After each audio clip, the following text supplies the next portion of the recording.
먼저 지금 오전부터 계속 방금 전까지 시대가 많이 변할 것이다 라는 얘기를 하고 있는데요. 이런 4차 산업혁명의 시기에 왜 벤처 창업 기업이 중요한가에 대한 이론적인 고찰을 거치고 나서요. 그리고 최근에 글로벌 벤처 생태계 현황이 어떠한지 살펴보도록 하겠습니다.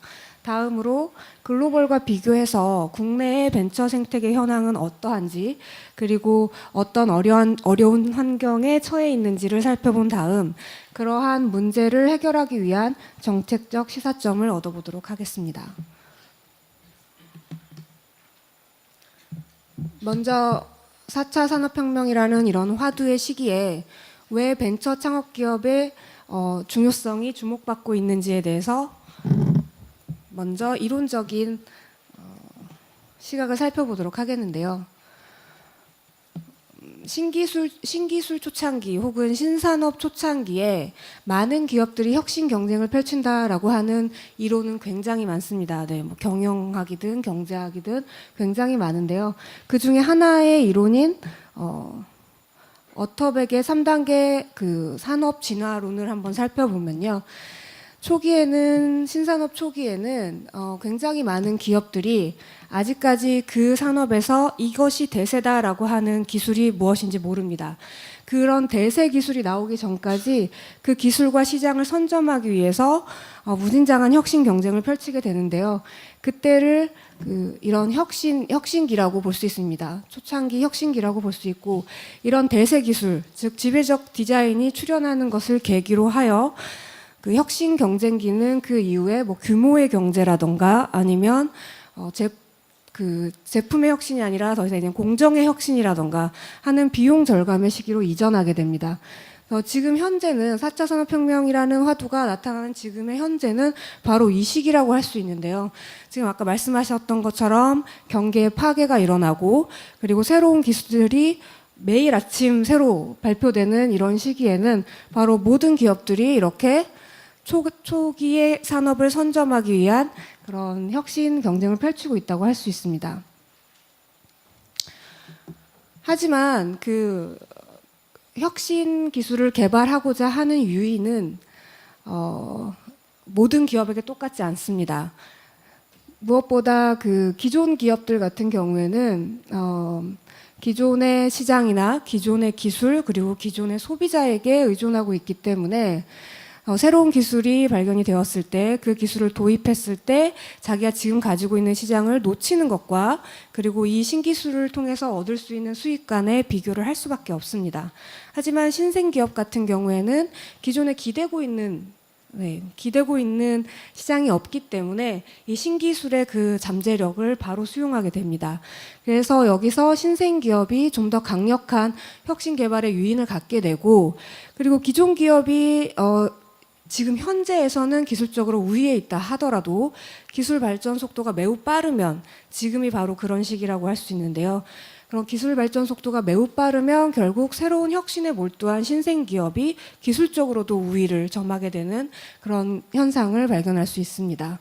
따라서 신생기업인 어떤 창업기업들, 그리고 벤처기업들이 새로운 혁신을 개발하고 수용하고, 그리고 사회적으로 퍼뜨리는 역할을 함으로써 지금의 시기에 굉장히 주목을 받고 있다고 할 수 있습니다.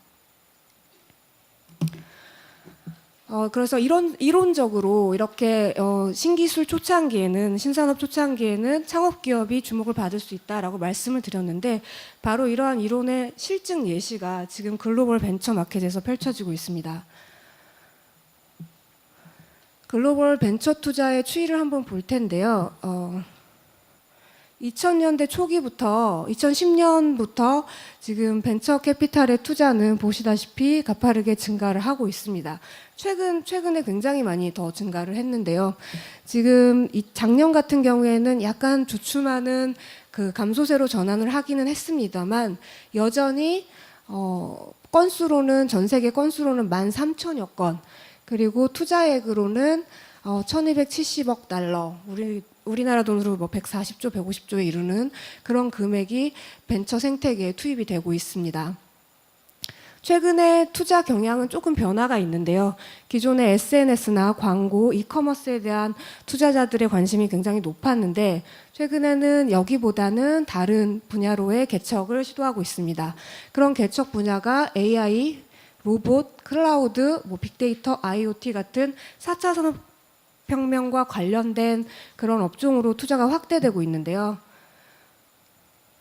무엇보다 관심을 받고 있는 벤처 캐피탈의 투자처는 IoT와 AI라고 할 수 있습니다. IoT는 투자 건수도 많지만 최근에 IoT라는 말이 나온 것이 상당히 오래됐기 때문에 그동안은 사실 그 스마트 홈과 같은 개인 서비스에 치중하는 경향이 있었습니다.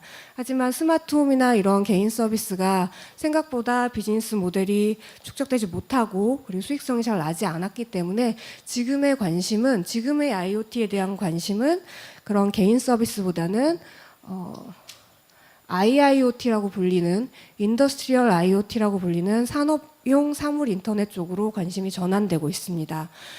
IIoT 같은 경우에는 산업 현장의 기계나 작업자를 서로 연결하는 기술인데요. 이 IoT 그 벤처 캐피탈 상위 투자자의 이름을 보면 1위부터 인텔로 시작을 합니다. 그래서 인텔, 퀄컴, GE 등의 대형 제조업체들이 이 분야 스타트업에 많은 투자를 집행하고 있기 때문에 사실 이 IoT 기술을 제조 현장에다 도입하려고 하는 노력이 최근에 매우 활발히 감지되고 있습니다. 그리고 AI 스타트업에 대한 투자는 두말하면 입 아플 정도인데요. 지금 그래프에서 보시는 바와 같이 최근 5년 동안 연평균 135%라는 급증세를 보이고 있습니다. 그래서 AI 원천 기술에서부터 그 다양한 서비스 분야에 이르기까지 투자가 확대되고 있는데요. 이런 대대적인 투자가 이루어짐에 따라서 보시다시피 AI 분야의 유니콘 스타트업들이 많이 나타나고 있습니다. 보시면 국적으로 봐도 중국, 미국, 일본 등 다양하게 보실 수 있고요. 서비스 내용을 보시면 로봇, 헬스케어, 자율주행차, 핀테크 등 어떤 다양한 서비스 영역을 확인하실 수 있습니다. 아까 잠깐 이론적인 얘기를 하면서 그 기존의 대기업이나 기존 기업보다 신생 기업들이 더 혁신에 유리할 수 있다라는 말씀을 드렸는데요. 그렇기 때문에 대기업들도 그 사실을 잘 알고 있습니다. 자신들이 지금 하고 있는 시장과 기술을 쫓다가 새로운 혁신 기술을 가진 벤처나 혹은 다른 기업들에게 추격을 당할 수 있다는 걸 잘 알고 있기 때문에요. 글로벌 대기업 같은 경우에도 투자를 확대하고 있습니다. 그래서 VC 투자가 약간 감소세로 전환했음에도 불구하고 대기업 중심의 CVC 투자는 굉장히 증가를 했고요. 유례 없이 증가하고 있습니다. CVC라고 하면 코퍼레이트 벤처 캐피탈이라고 해서 대기업 소속의 벤처 캐피탈이고요. 재무적 투자와 전략적 투자를 혼용하게 되는데 전략적 투자라 함은 어떤 이익을 얻기 위한 투자보다는 자신이 지금 현재 하고 있는 사업과 연관이 있는 그런 새로운 기술이나 아니면 새로운 서비스 분야를 개척하고 있는 스타트업에 대한 투자와 그런 장기적인 협력 관계를 유지하려고 하는 투자입니다. 그래서 보시면 시스코, 인텔, 구글, GE, 퀄컴 그리고 바로 다음에 삼성이 나올 텐데요. 이런 CVC들이 지분 투자와 기술 협력을 많이 하고 있고요. 이 이유는 이 시대에 빠르게 적응하고 그리고 혁신 기술과 시장을 선점하기 위해서는 신생 벤처기업과의 협력과 네트워킹이 필수적일 것이다 라고 생각하고 있기 때문이라고 볼 수 있습니다. 지분 투자 외에 M&A도 활발하게 증가하고 있습니다. 최근 5년 약 200여 개의 AI 스타트업이 인수되었는데 최근의 경향을 보시면 5년 전에 비교해서 최근에는 미국 스타트업 위주로 M&A가 진행되었던 것이 크로스보더로 이제 영국, 이스라엘, 인도 등의 스타트업도 활발히 인수되고 있는 경향을 보이고 있습니다. 투자 주체는, 즉 인수자는 아직 북미 중심이지만 중국 기업들이 굉장히 공격적으로 나오고 있고요. 그리고 그 외에도 이런 아시아 기업, 일본의 기업들도 기술 선진국 투자라고 해서 미국과 영국 그리고 이스라엘 스타트업에 투자가 이루어지고 있습니다. 이외에도 사실 글로벌 ICT 대기업뿐만이 아니라 전통적인 대기업, 월마트, G 등의 어떤 전통적인 대기업의 IT 스타트업에 대한 인수합병이 이런 구글, 이런 페이스북 같은 기존 IT 대기업들의 인수합병보다 지금 범위가 넘어서 규모가 더 커지고 있습니다. 그런 것을 봐서는 지금 국경을 넘어서 그리고 산업을 넘어서는 인수합병 경쟁이 펼쳐지고 있다고 볼 수 있습니다. 이런 글로벌 환경과 비교했을 때 국내 ICT 분야의 벤처 생태계를 보도록 하겠습니다. 벤처 기업 수도 많이 늘었고 벤처 캐피탈 신규 투자도 많이 늘었습니다. ICT 분야는 연평균 증가율이나 기업의 연평균 증가율이나 신규 투자의 증가율 면에서 국내 벤처 생태계를 견인하고 있다고 볼 수 있는데요. 이런 양적 성장뿐만 아니라 글로벌 인덱스 등에서 확인되는 바와 같이 생태계가 질적으로도 호전되고 있는 것으로 평가되고 있습니다. ICT 서비스나 소프트웨어 분야 같은 ICT 벤처 생태계가 성장함과 동시에 이제 키가 되는 인공지능 분야의 스타트업들도 관심을 받고 있는데요. 특히 아침에 이제 최경 박사님 말씀하셨던 바와 같이 네이버와 카카오는 자회사나 투자 펀드를 활용해서 AI 벤처 기업에 대해서 활발히 투자를 집행하고 있습니다. 그 외에도 SKT나 LG U+ 등과 같은 통신 업체들도 인공지능 관련 투자 확대하겠다라는 어떤 그런 계획을 발표하기도 했는데요. 그러면 지금 국내에 인공지능 관련 벤처 창업 기업이 그럼 얼마나 있나라고 한번 살펴보았습니다. 그 조사 자료는 한국정보화진흥원 니아에서 발표한 리포트와 그 이후에 또 이제 기업 리스트를 추가한 내용인데요. 보시면 그 플랫폼, 생활, 의료, 교육 등의 분야에서 AI 스타트업들이 확인되고 있습니다. 약 한 32개 정도 조사를 해봤는데요. 보시는 바와 같이 플랫폼 기업은 이제 솔루션을 제공하는 기업들인데 코스닥 상장사도 있을 만큼 연령대는 다양합니다. 그리고 의료 분야의 스타트업들이 많이 발견이 되고요. 그리고 무슨 일정 관리나 아니면 챗봇, 뭔가 자동 추천 서비스를 제공하는 생활 분야의 스타트업들도 조사가 되었는데요. 이런 국내 인공지능 스타트업들에 대한 평가에 있어서 그 정보화진흥원의 리포트는 좀 연구가 양적 질적으로 부족하기 때문에 어떤 그 원천 기술에 대한 스타트업보다는 연구 결과가 그 머신러닝 분야에 집중하는 어떤 서비스 분야별로 확장된 형태를 보이고 있다. 그리고 대부분 의료나 생활 부분의 스타트업이 많고 해외에서 지금 주목받고 있는 금융, 핀테크, 제조, IIoT 그리고 모빌아이 인수를 통해서 굉장히 또 다시 한번 주목을 받고 있는 자율주행 등의 분야는 사실 거의 없다고 할 수 있습니다. 그렇다면 이런 그 4차 산업혁명 관련한 국내 벤처 생태계에서 과연 어려운 환경적인 문제는 뭐가 있을까라고 한번 생각을 해보면요. 먼저 기술 격차를 들 수 있는데요. ICT 산업 전반에 분명 선진국과의 기술 격차가 존재합니다. 하지만 4차 산업혁명과 관련된 소프트웨어, 인공지능, 클라우드, 빅데이터 이런 분야의 기술 격차는 더 크게 나타나고 있습니다. 그래서 벤처 창업의 어떤 기반 연료 혁신 기술을 통해서 서비스를 개발해야 되는 그런 기업들에게 기반 연료가 부족하다라고 할 수 있는 상황이고요. 또 지금 현재 그 산업 초창기에는 기술이 뭐 일반화되었거나 정형화되었거나 코드화되어 있지 않는 암묵지 형태로 인력에게 내재화되기 때문에 사실 이 기술 부족의 현상은 인력 부족의 현상과 연결되는 문제라고 할 수 있습니다. 그리고 또 계속 강조되고 있는 데이터인데요. 그래서 인공지능 성능 향상에 필수적인 데이터가 부족하다. 사실 소규모 스타트업의 경우에 혼자 데이터를 다 모으는 것은 사실상 불가능한데 국내에서는 자유롭게 사용할 수 있는 공용 데이터가 많은 실정은 아닙니다. 그리고 벤처 투자의 경향을 아까 잠깐 그냥 사례로만 살펴보았는데요.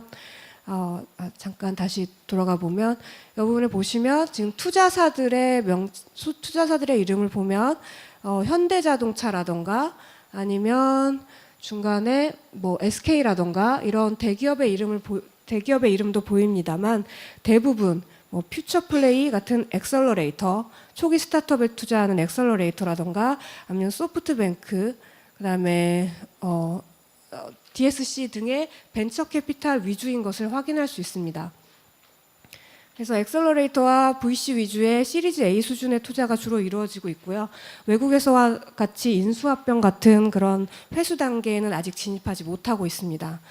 이렇게 국내 벤처 생태계가 자본도 좀 부족하고 기술도 부족하고 인력도 부족한 상황에서 국내 벤처 생태계는 이런 부족한 자본, 인력, 기술, 전략적 제휴 등 이런 걸 국내 수요 위주로만 구성이 되어 있기 때문에 이런 부족한 어떤 리소스를 국내에서만 조달하려는 그런 노력을 계속하고 있다는 것도 좀 아쉬운 점이라고 할 수 있습니다.